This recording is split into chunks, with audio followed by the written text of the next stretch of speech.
Hi, my name is Andrea Scully, and I've had the distinct privilege of being the Children's Program Coordinator at Sharon Manor for over 15 years. Today I have the honor of sharing the story of one of our former clients, and to protect their safety and anonymity, the names and all identifying details have been changed. This is Joanne's story. When Joanne came to Sharon Manor, she had no semblance of community or safety and could only focus on survival.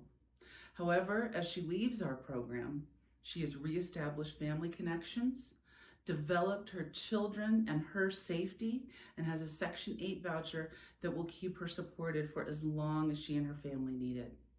Joanne and her 2 children lived with her harm doer in a small home near both of their families. They would go to family dinners, school events, and community gatherings and appear as one happy family.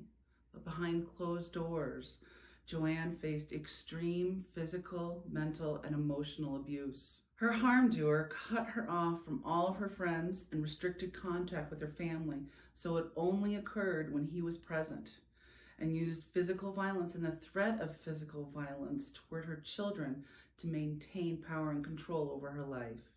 She was alone. After months of planning, though, Joanne saw her opportunity to leave when her harm doer's friend took him out for a drink.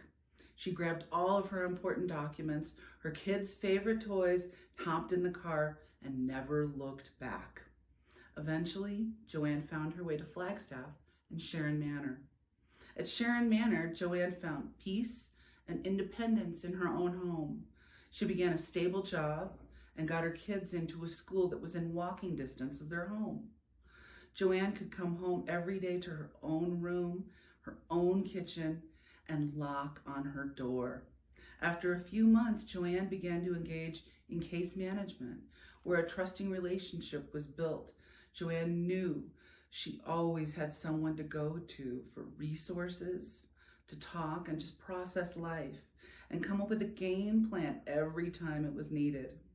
Joanne also came to groups and developed friendships with some of the other adults at Sharon Manor who understood her story and her life as a single mom.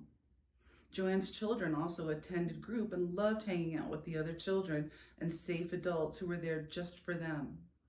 Joanne has also been able to reestablish a relationship with her mom and her brother, now that her communication is not being monitored, and receives immense support from both of them as she continues to navigate life.